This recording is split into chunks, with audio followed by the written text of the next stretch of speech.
Marie was often seen as an ugly girl because she was tall, usually messy, and behaved more like a boy than a proper lady.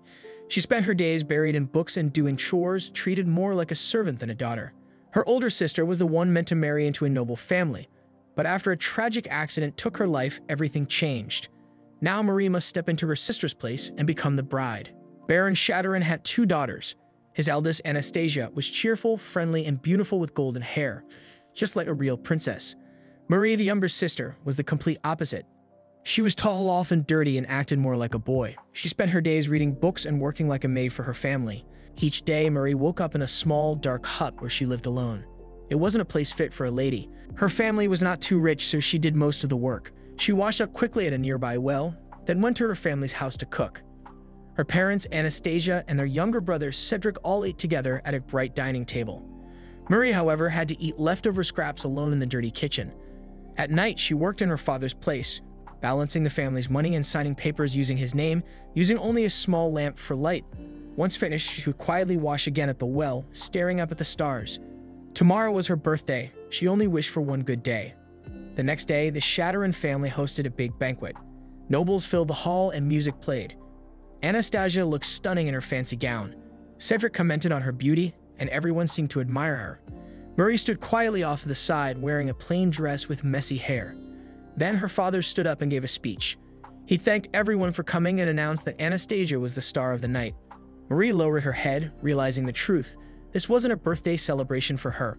It was her sister's debut party arranged to help her find a fiancé. Feeling heartbroken, Marie ran out of the hall. She walked quickly through the corridors and into the garden. Sitting by the pond, she stared at her reflection and felt ashamed of her appearance. Then a man approached and asked her for directions. Marie silently pointed him in the right direction. The man assumed she was a maid, but his companion corrected him, saying that the Shadowruns only employed one elderly servant.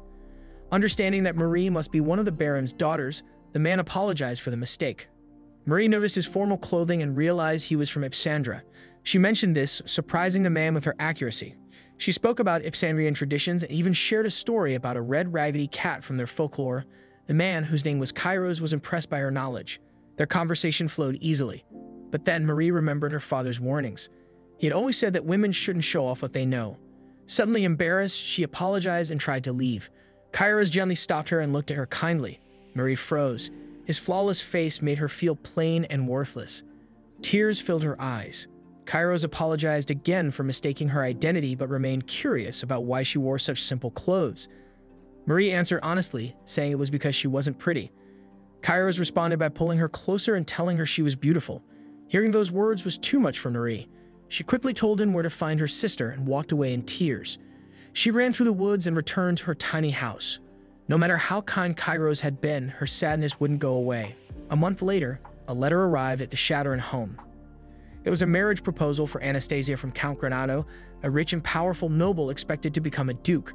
Their father was overjoyed and immediately ordered Marie to write a formal reply and send announcements to all nearby nobles and relatives. Later, Anastasia spoke to Marie in private. She admitted she was nervous about marrying a man whose face she couldn't remember. She had also heard troubling rumors about him disliking women.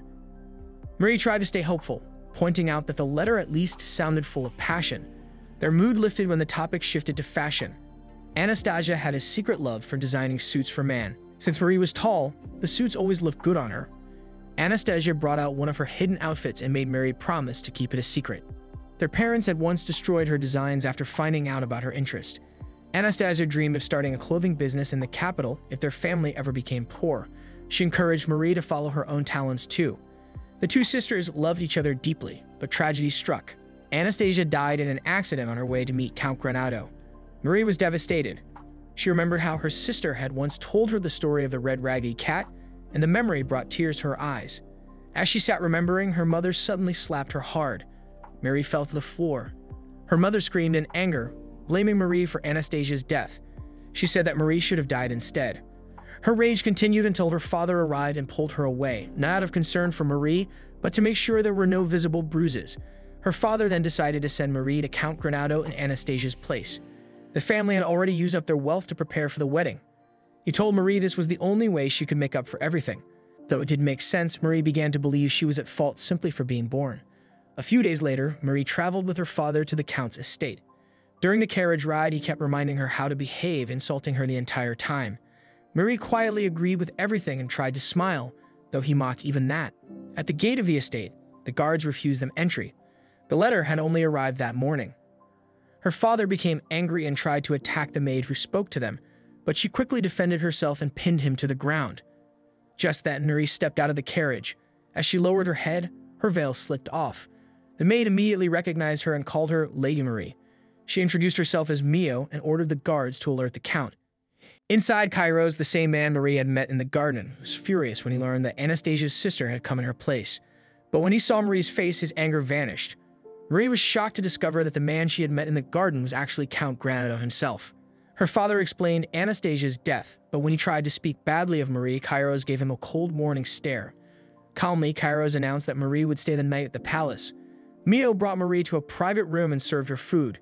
When Marie asked where her father was, Mio explained that he was in a meeting with Count Granado. As Mio prepared tea, Marie identified the blend and named the spices.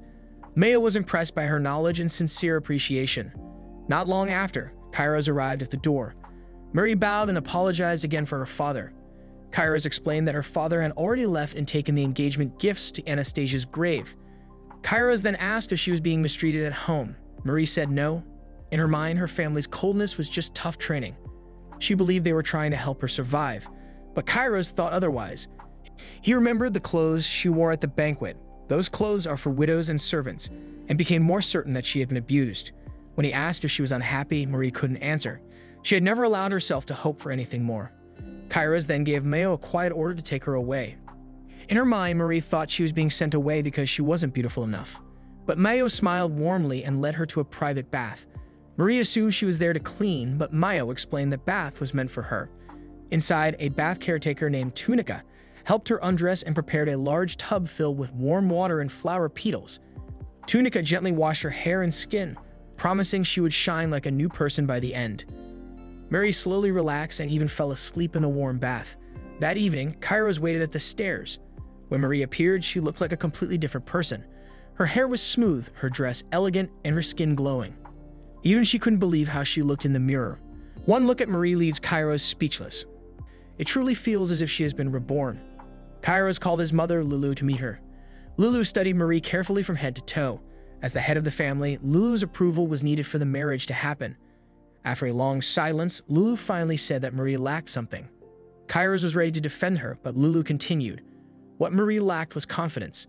She said Marie needed to learn how to carry herself with pride if she was to marry a duke, but she also said there was still time to learn. Mio congratulated Marie. It was only then that she realized Lulu had accepted her. The engagement was official, the room filled with cheers, but Marie stood frozen. Then finally she screamed she couldn't do it. That night, while gazing at the stars and sipping his wine, Kairos can't help but recall how lovely she is. But Mio soon pulls him back to reality. Marie has just rejected his marriage proposal. The memory hits him like a blow, and Kairos slumps onto the table in tears, unwilling to hear it repeated. Still, Mio reminds him it is her duty to deliver the truth. She adds without hesitation that he proposed to the wrong sister that night. It's true that the evening had been Marie's birthday, and no one would have guessed that the quiet girl sitting in the dark was the birthday girl herself. Kairos' father, Count Alfred Granado, had 2 wives. As children, Kairos and a girl used to share stories while arguments echoed down the halls from the Count's 2 households. His official wife was Lady Laura, a noblewoman, while his concubine was Lulu, a traveler from Ipsandros and Kairos' mother. One day, while chasing butterflies in the garden, young Kairos tripped and fell to his knees, crying loudly. Lady Laura approached and offered him a piece of sweet pastry. With just one bite, Kairos brightened. Laura smiled and admitted she had baked it herself. She teased him for trusting her so easily, but he was too taken by the flavor to mind. When she asked what other sweets he liked, he eagerly listed them, and Laura confessed her own love for sweets, explaining that baking helped her forget unpleasant things. Before leaving, she promised to make him chocolate cookies next time, and Kairos looked forward to it with innocent joy. Years later, Count Alfred summoned Lulu and Kairos for a private meeting. Despite Lady Laura being the official wife, all of her children were daughters, which meant only Kairos, the son of the concubine, could inherit the dukedom. Both Liu and Kairos were stunned. But the one most shaken was Lady Laura, who had been quietly eavesdropping outside the door. Then, one sorrowful night, a scream of grief rang through the castle. Kairos rushed toward the sound and found all his sisters gathered around Lady Laura's lifeless body. A half-eaten cookie lay in her hand, and beside her, a small vial of poison. Kairos was stunned. The woman who had once shown him such kindness had chosen death. After her passing, Lulu was offered the position of the official wife, but she refused. Instead, she left the Duke's estate, taking Kairos with her. Over the years, Kairos earned the title of Count through his own merit. Still, he held no affection for noble society. He avoided their gatherings, rejected marriage proposals from noble families, and tore up invitations bearing old family names. Eventually, Kairos made a rare appearance at a noble party. His friend Rufun teased him for finally showing up, though Kairos reminded him he only came because Rufun had personally invited him. As they chatted, Rufun handed him another invitation, this one from a rural baron. Apparently, the baron had sent invitations to every unmarried nobleman. The Shatteran family's financial struggles were no secret, and everyone knew the so-called birthday celebration was just a way to showcase the baron's daughter for potential marriage. Though Kairos found the gesture distasteful, rumors described the daughter as a rare beauty. Rufun, already engaged, had no intention of going. Kairos, though free to attend, initially chose not to. While he debated it, a blonde woman approached and offered him sweets. After he accepted one, she blushed and hurried away. Kairos was used to noble women favoring him only for his title and wealth. Beneath their polite smiles, he knew they looked down on Ipsandrians. Even now, whispers in the halls reminded him of their disdain. Though Rufun sympathized with him, he reminded Kairos that he couldn't remain unmarried forever. Without a wife, there would be no heir to continue the line. As he left, Rufun remarked that he was eager to meet the woman who might finally move Kairos' heart. Those words lingered. Glancing again at the invitation, Kairos reconsidered. Perhaps the daughter of a struggling household would be a practical match. If marriage was to be a mere arrangement, then someone manageable would suffice. Kairos never expected to fall in love until that night he met Marie. Marie's fascination with Ipsandrian culture completely disarmed him. He had fallen for her, yet somehow he had let her slip away. At the gathering, he saw Baron Shatteran entertaining guests. When he asked about the Baron's daughter, he was pointed toward a blonde girl, the star of the night. The Baron had two daughters, the elder Anastasia and the younger Marie. Since it was Marie's birthday, Kairos assumed the quiet girl he'd spoken to was Anastasia. Realizing his mistake, he searched the estate for the quiet girl from the garden, but she was nowhere to be found. So he sent a formal letter requesting the hand of Baron Shatteran's elder daughter, Anastasia. When her reply came, Kairos spared no expense to prepare. He arranged jewels, dresses, maids, even a body pillow to ease his sleepless nights. But tragedy struck. News arrived that her carriage had fallen. His heart shattered. Only then did the truth emerge. The girl he had fallen for was not Anastasia, but Marie, younger daughter. Back in the present, Mio tried again to pull Kairos from his sorrow. He winced, unwilling to hear the truth aloud, but Mio pressed on. She reminded him that when Marie arrived at the castle, transformed, he rejected her without knowing. On her very first day, he had her sent away. To Marie, it must have seemed like he was disgusted. No wonder she believed he wanted nothing to do with her. Kairos now hoped that clearing up the misunderstanding might mend things. Mio agreed. After all, he was the only one truly in love. Together, they went to Marie's quarters, hoping to see her smile. In her room, Marie stared at her reflection. Her tattered clothes and messy hair had been replaced overnight, and the transformation made her nearly unrecognizable. Her thoughts scattered at the sound of a knock. When Mio and Kairos entered, Marie bowed her head immediately and apologized. She admitted she panicked during the proposal and acted improperly. Kairos, understanding her distress, pulled her to stop bowing. When she looked up, he saw her clearly and blushed. Mio stepped on his foot discreetly to bring him back to his senses. With a steady breath, Kairos began to explain. He assured Marie that he didn't hate her. Not at all. He believed she had come to the castle of her own will. Regardless of the confusion, his feelings were sincere. He wanted her to be his wife. To his surprise, Marie accepted. She explained that she had been shocked earlier and had meant to refuse. She never intended to reject him and had understood the situation from the start. She believed the marriage to be one of convenience. After all, Kairos had fallen for the beautiful Anastasia, or so she thought. Now, with Anastasia gone, the burden fell on her. Marie, the useless younger sister. She accepted this and even said Kairos could treat her however he wished. Kairos was stunned by her self-deprecation. He explained again that while his intentions began as political, his feelings had changed. The letter he had written, though addressed to Anastasia, was meant for the girl he had met in the garden. She nodded, saying she knew his feelings had been meant for someone else. That was exactly why she misunderstood everything. Kairos wanted to say more, but the bell rang. It was time for dinner. At dinner, Marie was stunned by the richness of the food. She had never eaten anything like it. Before she could comment, Kairos put down his utensils. He could wait no longer. He confessed that the letter had never been meant for Anastasia. He had confused the names. The one he had fallen for was Marie. Though she responded politely, Kairos could see that she didn't believe him. She thought he was only trying not to hurt her feelings. Deep inside, she believed he was marrying her out of convenience. She assumed that in time he would take a concubine and she would return to her old life. Still, she didn't mind. She had lived that way before. She could live that way again. Later, during tea, Kairos gently told her he loved her. Mary found the idea absurd and remained silent. Her lack of response unsettled him, but he continued. Regardless of how she felt now, their engagement would proceed.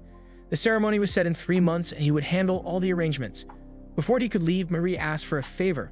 She wanted to return home once before the betrothal. She explained that her father expected her to serve as a one-night comfort and be cast aside. She wanted to hear his final instructions herself.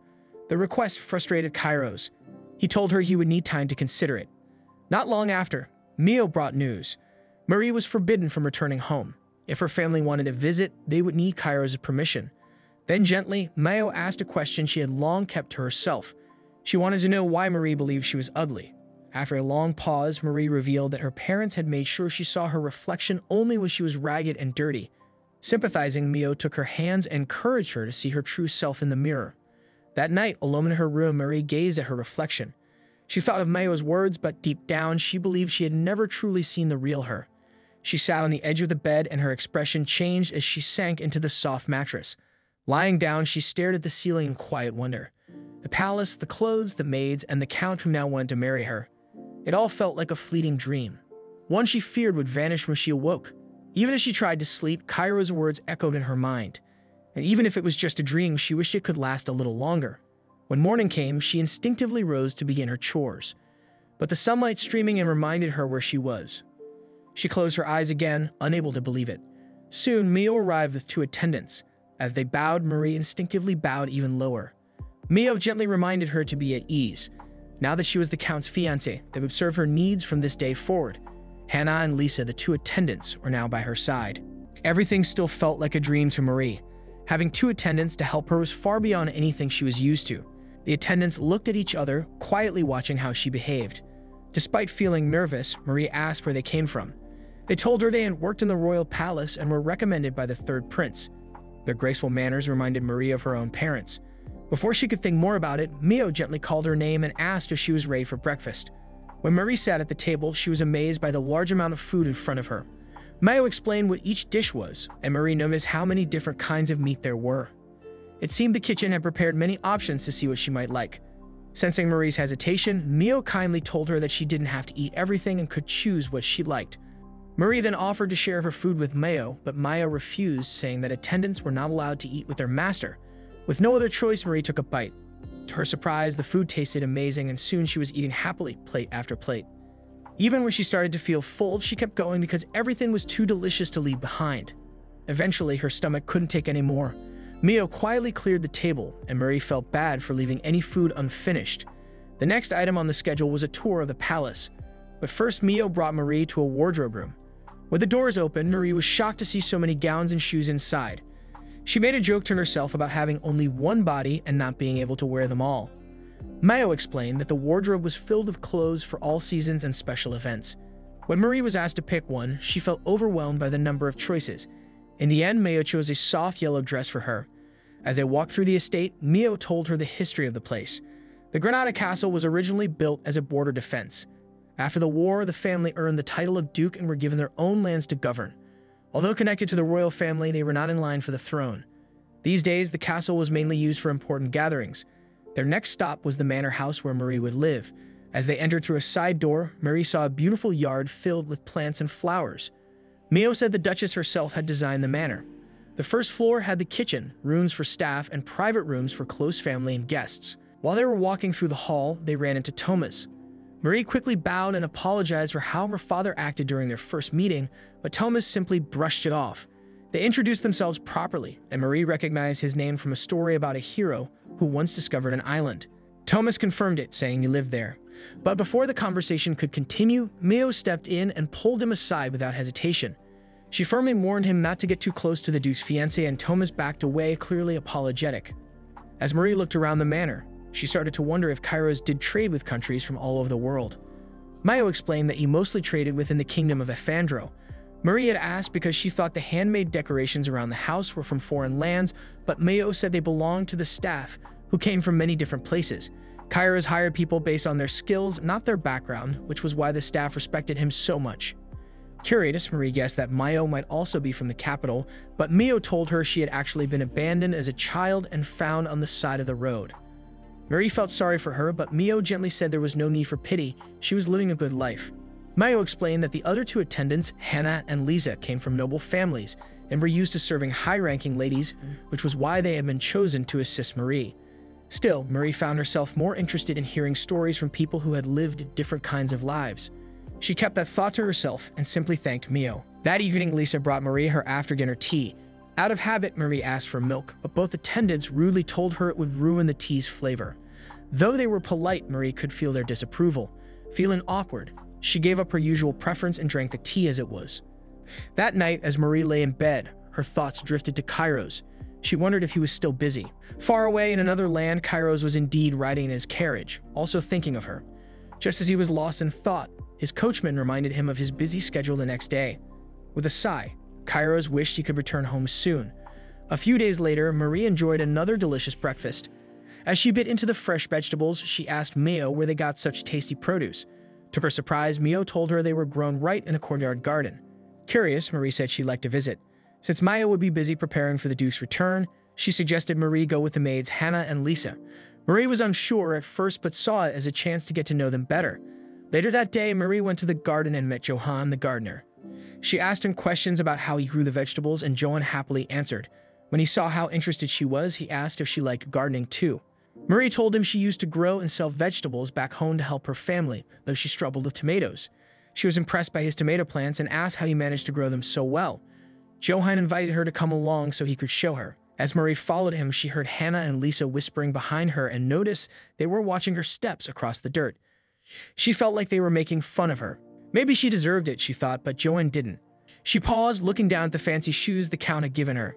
They were too nice to get dirty. That thought made her stop in her tracks. That night, unable to sleep, Marie went for a quiet walk through the palace. When she passed the dining hall, she saw the lights still on. Curious, she peeked inside and was surprised to see Kairos. He had just arrived and was about to eat a late dinner. When he saw her, he smiled and invited her to join him. They started talking gently about how her stay had been so far, but their chat was soon interrupted. Mayo entered the room, followed by a shy man trying to stay hidden. It was Tapo, the palace chef, carrying a warm bowl of chicken soup. Marie's face lit up. Kairos asked him to prepare a bowl for Marie too. After one bite, Marie praised the soup and said that all the food at the palace had been wonderful. But to everyone's surprise, Tapo started crying. He said there was no need to flatter him, especially since Marie never finished her meals no matter how hard he tried.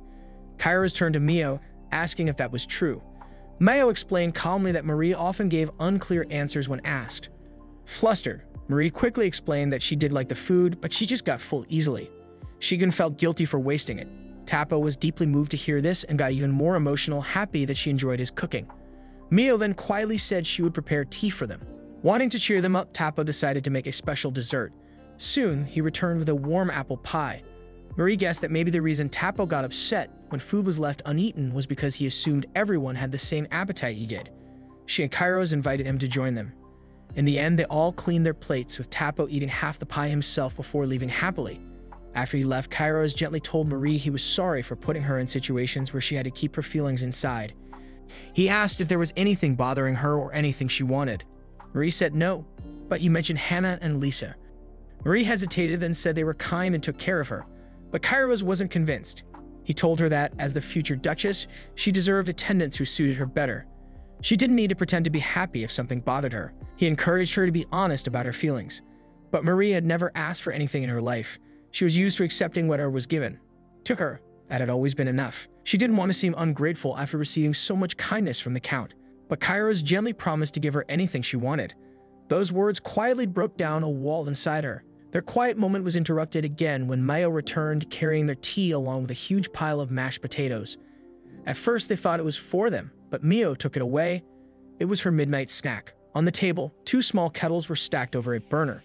Kairos explained it was a traditional Ipsandrian tea set. The fire heated both kettles. Once the water boiled, it was poured over the tea leaves, then placed back on top. Later, the strong tea was poured into cups and mixed with hot water to adjust the taste. As they waited for the tea, Kairos asked Marie to tell him something about herself, but her mind went blank. The only memory she could think of was playing word chain games with her sister. Kairos then suggested they change the rules. They'd only say things they liked. He started the game with the word Marie, but she insisted they begin with A, so he changed it to apple pie. Marie replied with exciting if Sandrian stories, a phrase that caught his attention. It was the same thing she'd said when they first met. They continued the game, taking turns. Kairos kept naming sweets, while Marie listed farming products, simple and practical things. When it was her turn with the letter K, she accidentally said Kairos, then quickly tried to cover it up by saying she meant kiss. Kairos smiled, clearly understanding the slip, but said nothing and continued the game. He teased her gently by saying her name again, making her blush. Eventually, Mayo returned and noticed they were still playing. Only then did they realize the fire had gone out and the tea leaves were completely burnt. They tried to drink it anyway, but the taste was awful. Kairos asked Mio to fix it with milk and sugar, but she dryly replied that the two of them were already sweet enough.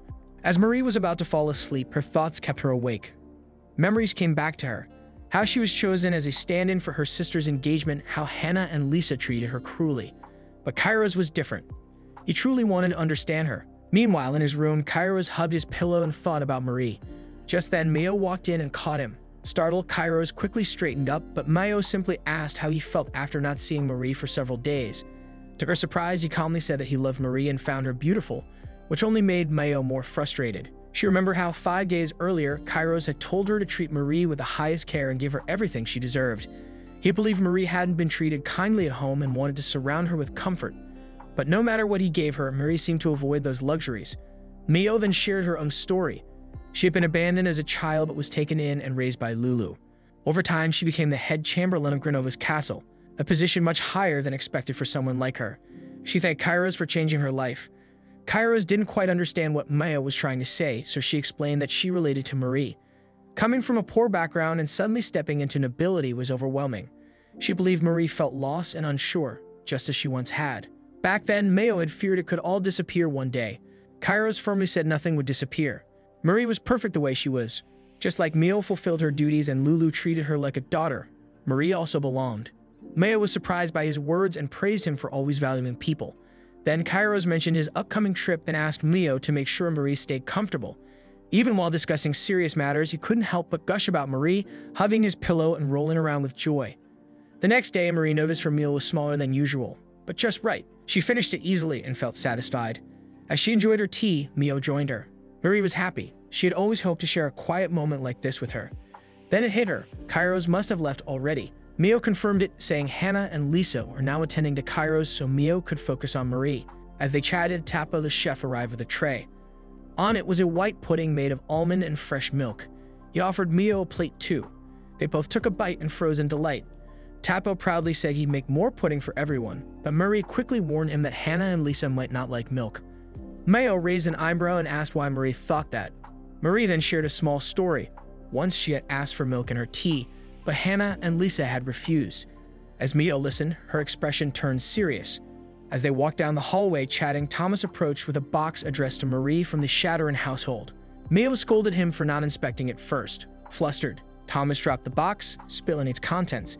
He said Hannah and Lisa had already checked it. Among the mess, Marie found a letter from her mother and some old belongings, items clearly meant for a servant, not a noble. Mio realized immediately. Hannah and Lisa had tried to shame Marie. Enraged, Mio followed the sound of mocking laughter. Meanwhile, Marie quietly gathered her torn storybook and a red stuffed cat, trying to fix them. Moments later, Mio returned, dragging Hannah and Lisa with her and throwing them onto the floor. The two maids mocked Mio, calling her just a maid.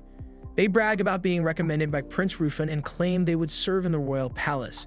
Despite Mio's high rank, they insulted her and Marie, calling Marie a barbarian and Mio a forsaken child. Mio finally lost her temper. With sharp eyes, she called them foolish. Hannah charged at her, but Mio flipped her to the ground with ease, then did the same to Lisa. Thomas apologized again, but Mary said it was fine. She only asked for a needle and thread to fix her storybook herself. Later, Marie joined Johan in the garden, now dressed for gardening. Johan welcomed her happily. As she planted seedlings, memories returned of helping her family back home. But this time it felt peaceful, not like work, but like something she loved. Johan apologized for being distant before. He didn't want to cause trouble, especially as a foreign servant. Marie reassured him that she didn't care about such things. Everyone at the castle felt like family. Johann smiled, saying Kairos often said the same. As they worked, Thomas arrived with news. Kairos was leaving. Marie hurried to say goodbye. She found him tired, likely from thinking about her all night. As they spoke, Mayo mentioned removing Hannah and Lisa from duty. The two maids erupted in protest, claiming they were chosen by the prince and meant to be Kairos' concubines. They insulted Marie, calling her ugly and a replacement for a dead woman. That's when Kairos snapped. He scolded them harshly, saying they lacked any trait he could ever love. Unlike Marie, then he ordered them to be removed immediately. After they were gone, Kairos and Marie stood alone in the garden. He picked a flower and gently placed it behind her ear. He complimented her red hair, bright eyes, intelligence, curiosity, and her warm smile. Everything about her, he said, was beautiful. As he leaned in to kiss her, Mayo interrupted, reminding him of the time. They had forgotten she was still there. Nearby, Tunka and Johann watched and chuckled quietly. That same day, Kairos left for the royal palace. He would be gone for 10 days. When he returned, preparations for their engagement would begin. As Marie watched him go, she felt uneasy despite his reassurances. That night, Marie received a letter. It was from Prince Rufin, inviting her to a royal event. But the tone felt more like a demand. The prince wrote that everything was prepared and hinted that rejecting the invite could lead to grudges. Rufin, the third prince and head of the royal knights, was known for his charm and playful ways. The suddenness of the letter and its tone made it clear she had no choice. The next morning, a royal carriage arrived. Mary stepped inside, amazed by the luxury. Soon, she arrived at the palace. Mayo explained the kingdom of Dilts and wondered why Marie was summoned, perhaps because Rufin had recommended Hannah and Lisa. As they walked, Mayo described Rufin's odd sense of humor, but reassured Marie that he wasn't a bad person. They explored lively streets full of music and laughter. It had been 50 years since the war and the kingdom was thriving. Mayo handed Marie a local snack. As they enjoyed it, Mayo noticed Rufin was missing. She warned Marie to stay put if anything strange happened. Then she spotted him and rushed off. Left alone, Marie promised not to move, but then saw an apple peeling contest flyer. Curious, she walked over and asked to join. The vendor was shocked. A noblewoman with a knife? His comment reminded Marie of Hannah and Lisa's cruel words. But the vendor handed her an apple proudly, saying it bore the knight's stamp of approval. Just as the contest was about to start, someone snatched the apple from her. It was Prince Rufin. Grinning, he teased her and took a bite of the apple. Marie demanded it back, but he refused. Only when the vendor called him Highness did Marie realize who he really was, Prince Rufin himself. Mayo returned and confirmed everything. Rufin had simply been playing one of his usual tricks. The Rufin she saw earlier was just a decoy. With a respectful bow, he introduced himself, not only as a prince, but also as Kairos' friend. And in that moment, Marie saw the kind of man he truly was. After introducing himself, Rufin walked with Mayo and Marie around the kingdom. While they strolled, Mayo scolded him for arriving late. He apologized over and over, trying to make up for it. To lighten the mood, he suggested visiting the noble salon for a fancy buffet. But Marie refused. The memory of how Hannah and Lisa had treated her made her uncomfortable with noble traditions. Rufin apologized again, admitting he had made a mistake recommending those girls without knowing their real nature. Marie explained that being around nobles made her nervous. Understanding this, Rufin changed the plan and invited her to watch a swordsmanship match instead. Marie seemed unsure again, and Mayo quietly told her it was okay to say no, especially since competitions made her uneasy. Frustrated, Rufin lost his patience and blurted out his annoyance. Feeling pressured, Marie reluctantly agreed to go. Rufin brightened immediately and proudly shared that Kairos once praised his sword skills, which helped Marie relax a little. When they arrived, the semi-finals were about to begin, and the arena was loud with excitement. While they waited, Rufin casually mentioned how he once fell asleep at a concert and Kairos had to nudge him awake several times. Mary found it amusing how fondly Rufin spoke of Kairos. Mayo left to get food, even though she and Marie had eaten already. As the match began, the crowd cheered loudly. A knight in black armor stepped into the ring to face a silver-armored opponent, but Marie's mind wandered. Rufin noticed and asked if she acted the same way toward Kairos. Marie didn't know how to answer. Rufin smiled gently, telling her she was unlike anyone he had ever met. He shared how he first met Kairos back in school. They had gotten into a fistfight on day one, even though Kairos was a duke's son. Rufin outranked him. He had called Kairos foolish for caring about rank, which led to the fight. While they talked, the Black Knight quickly ended the match, winning with ease. Rufin commented that the knight must be holding back out of kindness. But what surprised him more was Marie's reaction. While other girls cheered and screamed, Marie showed no interest. Power didn't impress her. It made her uneasy. Rufin felt frustrated, wondering why Kairos would fall for someone who seemed so cold. Just then, another match began. The Black Knight once again defeated his opponent in seconds, but Murray wasn't focused on the victory. What truly caught her attention was the knight's kindness. He helped his opponent before accepting any praise. Mayo returned with food and casually sat down. She confidently said the Black Knight was Kairos. Rufin doubted her, but Mayo recognized his sword style and footwork. To prove it, she suddenly jumped up and screamed Kairos' name like an excited fan, then ducked out of sight. Her shout caught the crowd's attention. Left with no choice, the Black Knight removed his helmet. It was Kairos. The audience erupted in cheers. Mayo explained that every noble boy in Dilts is trained in swordsmanship from a young age, and Kairos had practiced since childhood. Murray realized right away it was Rufin who had arranged this all along. After the match, Marie and Mayo returned to the capital. Outside the palace, they saw a long line of girls hoping to become Kairos' new fiancé, now that his previous one had died. Mary felt a deep sadness, thinking of herself as just a replacement. Her sadness turned to anger when she overheard girls insulting Kairos, calling him a brute despite his honorable actions. Mary couldn't stay silent. She tried to push through to find him, but the girls blocked her way, demanding to know who she was. Mio then stepped in, creating a distraction so Mary could slip past. Inside, Kairos had no idea that Rufin had signed him up for the tournament. Their conversation stopped when Marie suddenly entered, making a bit of noise. She smiled warmly and congratulated him, leaving him speechless. He wondered if he was dreaming. Rufin admitted he invited Marie on purpose so she could see Kairos' strength. But Marie didn't seem happy. Kairos quickly explained that Marie disliked violence and noble traditions. He didn't care about those things either.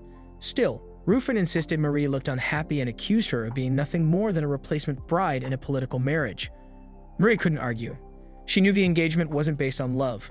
Her silence convinced Rufin that she didn't care about Kairos. He told her to leave, saying he didn't want his friend to suffer. His words became cruel, mocking Marie for not fitting into noble life. Kairos lost his temper and grabbed Rufin by the collar. Rufin didn't back down and insulted him further. The fight escalated until both drew their swords. Marie watched, frozen with shock. They clashed until Rufin formally challenged Kairos to a duel in the arena. Kairos calmly accepted. After Rufin left, Marie begged Kairos not to go through with the duel. With shaking words, she admitted that everything Rufin said was true. But what hurt her most was hearing others insult Kairos because of her. She cried silently, tears running down her cheeks. Kairos understood Rufin's intentions. He only wanted to protect him from heartbreak. But it didn't excuse how he treated Marie. Kairos was determined to stand up for her. Marie thanked him for defending her, but Rufin's insults still lingered. Kairos gently kissed her hand. Both of them blushed, lost in the moment. Later that day, the duel began. The crowd roared with excitement. Marie and Mia watched from the same seats as before. Kairos urged Rufin to wear a helmet, worried he might hurt him. But Rufin refused and told Kairos to do it instead. In the end, both of them tossed their helmets aside and began the match. At first, they seemed evenly matched. Then Rufin knocked Kairos' sword away. But Kairos didn't give up. He kept fighting without a weapon. Soon, he managed to disarm Rufin as well. Rufin threw a punch, and the match turned into a fistfight, something not allowed by the rules. Still, neither of them backed down. Finally, Kairos landed a powerful punch that sent Rufin to the ground. The fight was over. Kairos was declared the winner. Mary jumped up and cheered, and the crowd joined in. Kairos then called out to her. As she reached the stage, he suddenly lifted her into a bridal carry and faced the crowd. Boldly, he announced their engagement. The audience gasped and whispered, shocked to hear that Marie, daughter of the little-known Baron Shadowrun, would be a future countess. Kairos encouraged her to look at the crowd, but Mary felt too shy. Deep down, she didn't think she was worthy. But Kairos held her close and reassured her. The crowd cheered louder as Murray finally looked up. Together, they stood tall while the people shouted their support for the future Granado couple. That afternoon, Marie returned to the vendor running the apple peeling contest. The vendor recognized her and apologized for not stopping the prince earlier. Marie didn't mind, she just wanted to join the contest again. The vendor gave her an apple, but before she could start, someone snatched it away. It was Kairos, eager to compete with her. He peeled the apple skillfully. Marie asked how he learned, and he said it was from camping on business trips. She brought up Rufin, curious how he was doing. Before Kairos could answer, a familiar voice replied it was Rufin himself. Kairos scolded him for the earlier drama and shoved an apple into his hand, challenging him to compete. Marie, experienced in peeling fruit at home, shared some tips. Kairos complimented her as they worked, which made Rufin grumble that Marie didn't even like him. But Kairos stayed cheerful, even saying how wonderful life would be after they married. Seeing how sincere his friend was, Rufin finally gave up. As he turned to leave, Marie called out. She asked if he would tell her more stories about Kairos another time. She realized Rufin only brought her here to show her Kairos' good side. Rufin accepted and took a bite of the apple, only to find out it was a display apple.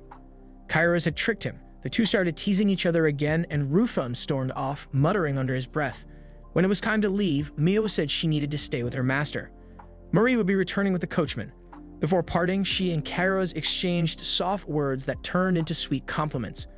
Then Marie did something unexpected. She leaned in and kissed Kairos on the cheek before quickly rushing into the carriage. Kairos stood frozen, stunned by her sudden gesture. He took a few steps after the carriage, watching it leave. Inside, Marie stared out the window. In a few months, she would marry Kairos, the man once promised to her sister.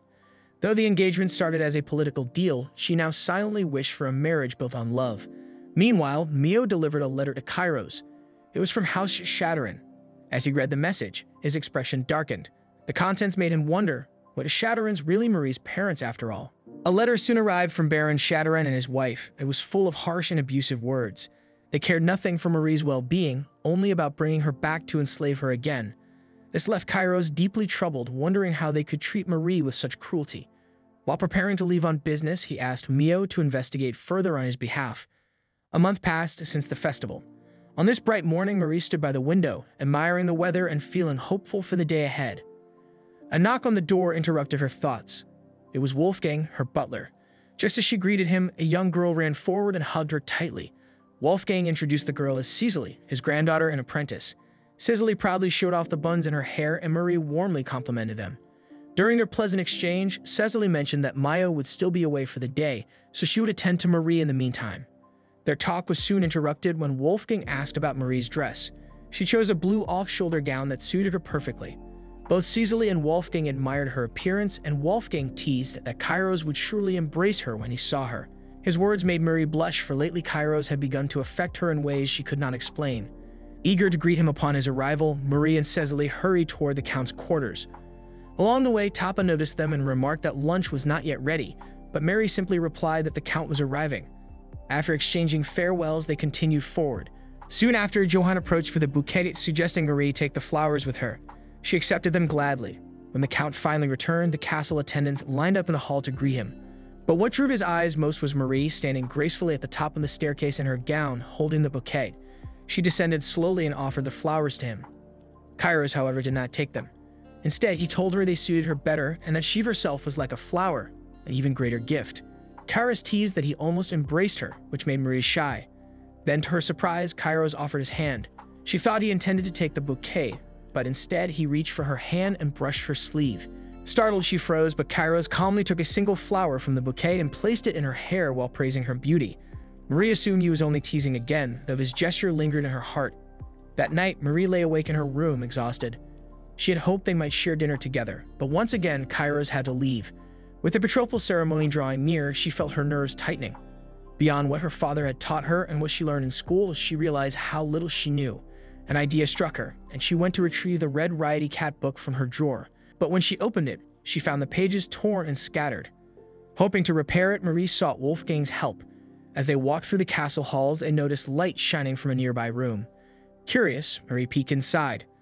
The door opened and Lulu appeared. Marie greeted her warmly. Though surprised to see her wandering so late, Lulu invited Marie into the vast library. Marie was amazed by the countless shelves of books. On the table, letters lay spread out. Marie asked if Lulu did not have a scribe to help, but Lulu explained that since Kairos was very busy, she assisted him in writing. These were invitations for the betrothal ceremony, meant to be written by the couple themselves or someone close to them. Marie quickly offered her help, and Lulu accepted gratefully. While working, Marie mentioned that she could also write Ipsandra. This caught Lulu's attention. Marie explained that while she wasn't good at speaking the language, she was skilled at reading and writing it. Wolfgang added that Marie loved Ipsandrian stories, especially the red anicapped book she wanted to repair. Lulu smiled with nostalgia as Marie recalled how her sister Anastasia used to read it to her. Her father often called her strange for studying foreign languages, but Lulu praised her. Knowing many languages was useful for trade and diplomacy, Lulu admitted Ipshan was not as practical as Florine or Shannon, but Marie surprised her by saying she knew those too. Many of her family's tenant farmers were immigrants, and she had learned their languages to help manage affairs. Lulu thought it unusual that Marie had taken on work that belonged to her father, but Marie explained she was only helping. Writing letters had always been her passion, and doing so, even in her father's name, made her feel connected to people. Impressed, Lulu asked Marie to sign her name, not as anyone else, but as herself. Like many others, she once thought Marie would be helpless, just a country noblewoman chosen for Kairos. But now she saw Marie differently. She was proud of her and cared about her future. Meanwhile, Kairos returned to the palace, where Mio presented her investigation results. Documents confirmed Marie was truly the Baron's daughter. Kairos still doubted, but Mio was certain. The family records showed no adoption or remarriage, only joy when Marie was born. Since the hospice had only one bed at the time, there could be no mistake. Kairos, however, struggled to believe Marie's own parents could treat her so cruelly. Mio reminded him that not all birth parents gave love, as she herself knew too well. Then Mio handed him a new letter. It claimed Marie's father was on his deathbed and demanded her return. Kairos knew that if Marie learned this, she would want to go back. Yet he also wanted to protect her, without keeping her trapped inside the castle. As he walked down the hall, Kairos overheard Lulu teaching Marie how to curtsy. Looking in, he thought Marie was being bullied and rushed in to stop it. But Marie greeted him warmly, leaving him flustered. Lulu then asked him to be Marie's practice partner. Kairos believed such formality was unnecessary, but Lulu insisted and praised Marie. To his surprise, Marie's movements were graceful and poised. Lulu also revealed Marie's role in writing the betrothal letters. Though Kairos disliked the idea, Lulu reminded him not to treat Marie like a fragile bird, but to let her grow. Their talk was cut short when Marie asked how she had done. Kairos complimented her, and Marie beamed with joy. Her smile reminded him of the first time he had seen her look so genuinely happy. Later, Lulu suggested a tea break. As Marie was about to leave, Kairos stopped her and handed her the letter from home. He said that if she wished to return, he would go with her. But Marie quickly dismissed it. She said the letter was false. Though the handwriting matched her father's, she reasoned that if he were truly dying, he couldn't have written it. She suspected there had been other demanding letters too, which Kairos admitted. He apologized, but Marie brushed it off. She explained her family probably just wanted her back to work as a maid. They didn't want her for herself, they hated her. At last, she understood that their cruelty had never been discipline, only hatred. Kairos had once thought Marie accepted it because of her appearance, but now he saw her strength. Marie thanked him, saying his care and the kindness of the castle people had helped her realize her own worth. He embraced her, creating a tender and awkward moment. During tea, Tonka casually praised Marie's outfit, which she accepted with gratitude. Encouraged, Kairos also tried to compliment her, but Marie grew shy and flustered. She admitted she wasn't used to compliments from men, making Kairos quickly apologize. Soon after, Tapo arrived with a blueberry tart and praised her as well. This time, Marie answered gracefully, which unsettled Kairos. He realized Tapo was also a man and wondered if Marie's discomfort came from his own absences. He silently promised himself to stay by her side more. But Marie was already distracted, greeting Mayo, who had just arrived. Mayo asked Kairos for a leave of absence, explaining she needed to travel to a distant place even though she had just returned. She described her plans with such charm that Marie began to suspect she was going to meet a secret lover. Mayo advised Marie instead to spend private time with Kairos since their betrothal ceremony was approaching that very night. Before Mio left, Kairos handed her a pile of letters to deliver to Baron Shatterin if she met him. The letters contained warnings against anyone speaking ill of Marie and listed all her good qualities. He also gave her a purse of gold coins and instructed her to use the royal carriage. Though Mio was strong, he insisted that one of his attendants accompany her for safety. The next day, Mio departed with Thomas traveling by her side. She wore unusually casual clothing, which surprised him. He thought it unwise for him to accompany her and assumed she was meeting a lover. But Mayo explained that she was heading to the Shatterin lands where a tragic accident had occurred 2 months earlier. The package from Marie's parents had included another letter, this one from her younger brother Cedric, announcing Anastasia's return. Thomas was shocked, believing she had died. A story claimed her carriage had fallen off a cliff, but investigations revealed that bandits had attacked them. While fleeing toward the river, the carriage was overturned by the muddy current. Even so, Mayo insisted there was no way Anastasia had survived. The river was too cold and swift, and rescue had not reached them in time. In the Shatterin home, Melvira, Marie's mother, was happily combing the golden hair of the girl she called Anastasia. During a short break from their journey, Mio carefully explained everything to Thomas. Anastasia had been traveling by carriage arranged by her father on her way to Granada's castle. For the first few days, the trip went smoothly. But near the capital, the carriage was suddenly ambushed by bandits. In a desperate attempt to escape, Anastasia slipped and fell into a river swollen by heavy rainfall. The driver tried to save her, but his body was already too wounded. Everything Mio told Thomas came directly from the driver's testimony and the police investigation. What unsettled Thomas most was Cedric's letter to Marie claiming that Anastasia had returned home. If that were true, Marie needed to distance herself from Kairos immediately. Even so, Mayo insisted that Kairos' love for Marie was genuine. A few days after Mayo's departure from Granda's castle, Kairos stepped in to serve Marie in her place. Though the usual uniforms did not fit him, he was determined to look the part of her attendant. What he truly sought, however, was an emotional bond. He longed for Marie to connect with him as she did with Mayo and the other castle workers. Kairos did his best to fulfill his duties, but Marie became flustered whenever she met his gaze. Once, he even tried to arrange her hair, which only made her more nervous. When Kairos began discussing her dress, Marie's expression immediately changed. Fortunately, Cecily arrived just in time, kicking him from behind because he had promised her that she could be the one to help Marie dress. The two argued until Wolfgang intervened, apologizing for his granddaughter's behavior and scolding Cecily for disrespecting Kairos. The next day, Kairos suddenly barged into Marie's room, asking her to go on a date. He revealed that he had received a letter from Rufan inviting them to the royal capital, though he admitted he did not fully trust Rufan.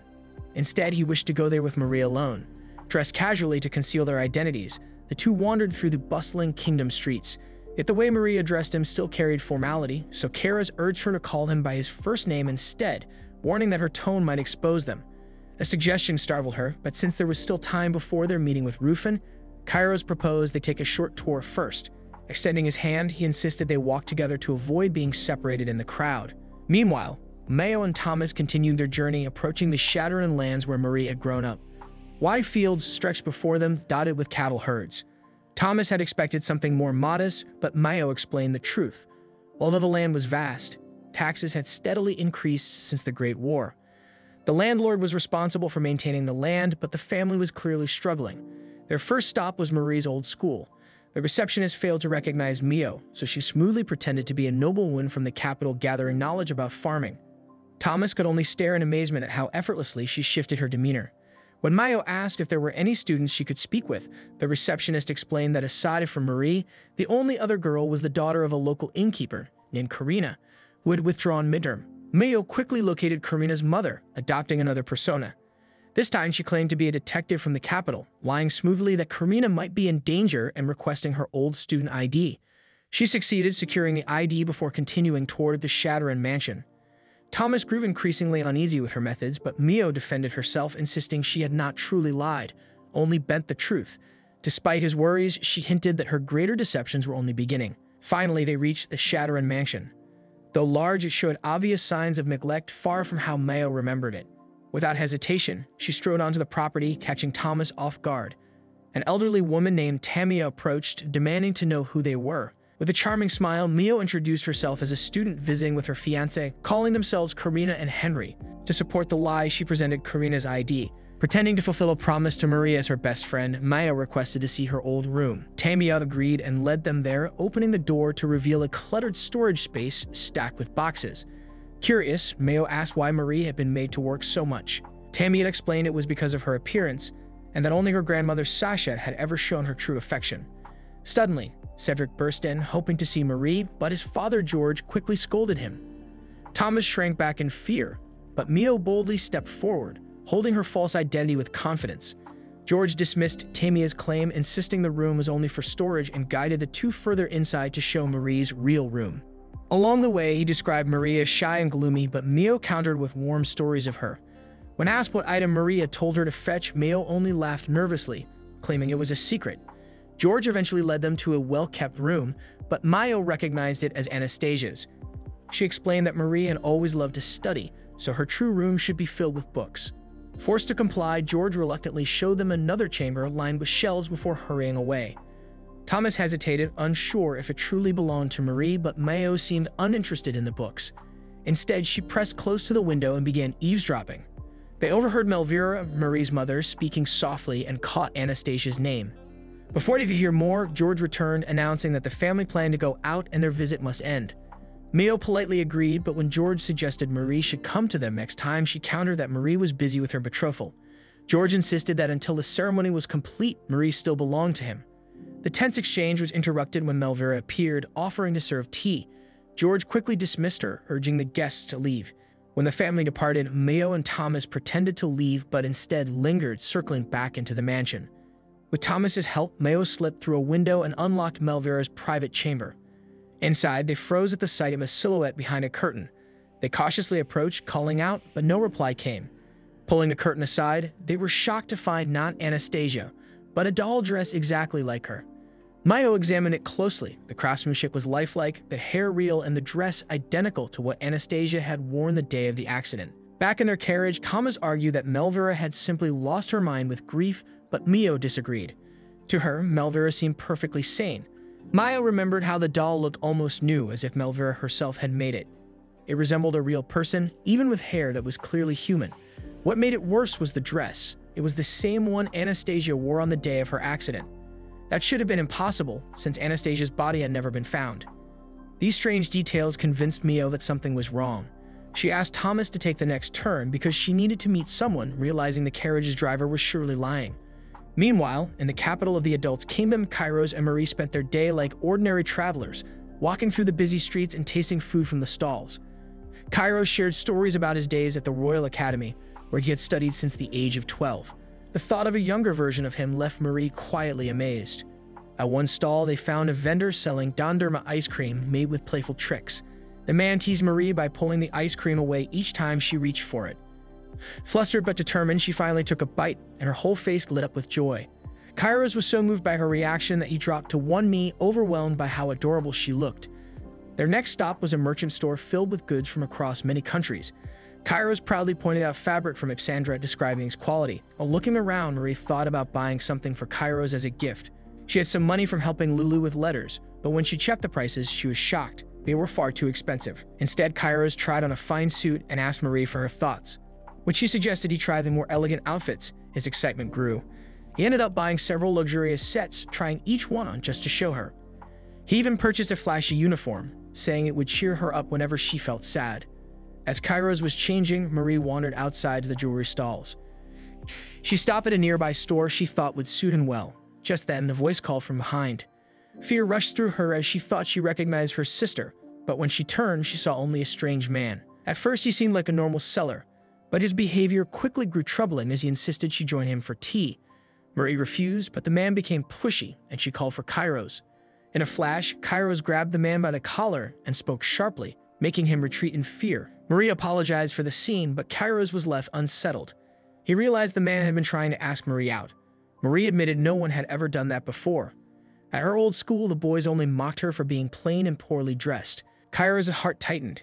He understood now that George had deliberately kept Marie in rags to hide her beauty and crush her spirit so she would never realize her worth. Anger rose inside him, but he made a silent vow to protect her. Taking her hand firmly, he promised never to let go.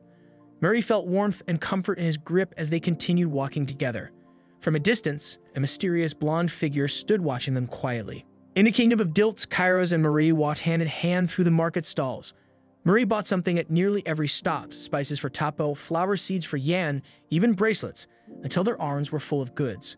Kairos also chose gifts for Marie, so they decided to return to their carriage to unload everything before heading to their meeting with Rufun. Afterwards, Kairos brought Marie to the artisan's quarters, a place well known to the royal family and also where he had agreed to meet Rufun. Inside, Marie was instantly captivated by the dazzling display of gemstones and jewelry. Giovanni the butler greeted Kairos warmly and informed him that Rufun was still asleep upstairs. Kairos said he would wake him but advised Marie to stay with Giovanni, as Rufun had the odd habit of sometimes sleeping unclothed. While scanning the room, Marie's eyes were drawn to green gems. Giovanni explained they were fragments left during the cutting process, still high-quality pieces, often used for modest accessories. Since Marie was Kairos' beloved, he offered to gift her anything she desired. Startled, Marie instead asked for the price.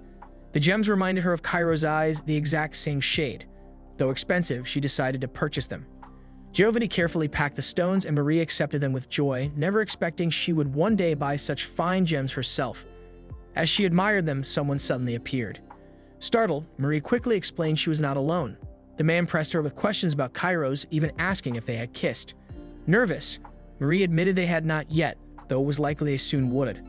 At that moment, Kairos came downstairs, nose bleeding from Marie's innocent honesty. He immediately recognized the man as Rufun in disguise. With his cover blown, Rufun revealed himself, greeted Marie properly, and led them to the business he had summoned them for. Seated, Rufun presented a massive red stone that left Kairos and Marie speechless. He explained it was a rare red diamond, the only one of its size in the world. Once used as a bargaining chip in post-war negotiations, it had since remained locked in the royal vault. Rufin offered it to Kairos for 80 million euros. Though shocked, Kairos listened as Rufin explained further. If a royal wore such a gem, the people might revolt, but if presented as a gift to Kairos, no one would object. The Granada family's wealth now surpassed even that of the royals, thanks to their mercantile ventures. Nobility alone no longer guaranteed survival, as seen in the fall of Baron Shadowrun. Marie took Rufin's words to heart, silently vowing never to neglect her studies or duties. Please, Rufin lowered the price to 70 million euros and revealed that Kairos had been searching for a gem matching Marie's hair color. Though it was meant to be a surprise for their betrothal, Rufin accidentally spoiled it. Kairos admitted the gem's shade reminded him of Marie's beauty and thanked Rufin sincerely. Flustered, Rufin looked away but promised to craft the gem into a ring within a few days. That afternoon, Kairos and Marie rode back to the castle. Marie thought of his words earlier. Before, she always shied away from his affection, but now she understood him. With trembling hands, she offered him the gift she had secretly bought. Kairos tied it to his hair, making her smile warmly. She also revealed the emerald fragments she had purchased to sew into the hair tie. Though she didn't particularly like emeralds, they reminded her of Kairos' eyes. Overwhelmed, Marie opened the carriage window, claiming she felt hot. Outside, she suddenly spotted a blonde figure that looked like her sister, Anastasia. Instinctively, she reached out, leaning dangerously far, but Kairos pulled her back in time. Marie chose not to tell him what she saw. Instead, he held her hand tightly, wordlessly comforting her. She reflected on how happy she was that day, all because he never let go of her hand. Once she had felt insecure about them, but Kairos had always praised them. Unable to hold back, Kairos embraced her tightly. Kairos softly told Marie that if she did not like him, she should push him away. But she did not. Instead, she simply rested quietly against his chest. Then something strange happened. Marie suddenly drifted into a dream. In it, her sister Anastasia appeared, whispering for her to return to her rightful place as if demanding to trade lives. In the vision, Anastasia became Kairos' fiancé, while Marie was cast back into her old, lonely life. Though it was the way things were meant to be, the thought chilled her. A wave of coldness swept over her, and she collapsed. Kairos noticed her breathing grow heavy and realized she was unconscious. Panic struck him, and he urgently ordered the driver to stop the carriage and take them to the doctor. Meanwhile, Marie wandered in her dream. She saw herself as a little girl again. Back then, whenever she was sick, Anastasia cared for her. Their parents were always busy, but Anastasia stayed by her side to comfort her. To cheer her up, she would bring out the book Red Rabbit Cat, reading it with such energy that Marie couldn't help but smile. Marie had heard it so many times that she memorized parts of it, and the two would laugh as they recited lines together. But their joy never lasted when their grandmother Sasha entered the room. She ordered Anastasia to step away, scolding her even for her clumsy translations. Sasha insisted Marie must learn the book exactly as written. Though Marie was weak with fever, Sasha did not relent. She believed Marie was the brightest in the family and pressured her to study seriously, even demanding that she master the Flarian language before the age of 6. Anastasia, though fond of words herself, was disregarded completely. Marie did love the Ipsandrian tongue, but under Sasha's stern rules, it felt like punishment. She called out to Anastasia, wishing to stay by her side. When Marie slowly opened her eyes, the first thing she saw was Kairos. It turned out she had collapsed from exhaustion and been brought to a doctor. Kairos explained that she had been groaning in her sleep. Marie quietly told him about her dream. He reassured her that it was the maids, not him, who had cleaned and changed her clothes. After resting nearly half a day, Marie felt much better. Dawn was already breaking, which meant Kairos had not slept at all, staying by her side. But he did not mind. Instead, he prepared soup for her. Seeing the bowl, Marie remembered how Anastasia used to feed her soup the same way when she was little. Caught in her memories, she absent-mindedly opened her mouth and Kairos innocently fed her a spoonful. Realizing what she had done, Marie blushed, apologized, and explained. Kairos listened intently. As she spoke, Marie wondered when she had started eating alone. Perhaps it was after her grandmother passed away. Kairos then brought her biscuits, which again stirred her memories. Anastasia had often snuck her biscuits, even when their mother forbade it. The memory made Marie's eyes sting with tears. Kairos noticed her expression and grew even more concerned. But Marie's thoughts grew darker. If only Anastasia had lived instead of me. She would be Kairos' fiancé now. Suddenly, her head throbbed. Kairos moved to call for the doctor, but she quickly stopped him. She didn't want him to leave her side, not even for a moment. He assumed she spoke only out of gratitude, but Marie paused. She realized she had been selfish. Gazing into his eyes, she finally found the courage to speak. As the sun rose, she told him how much she loved his eyes.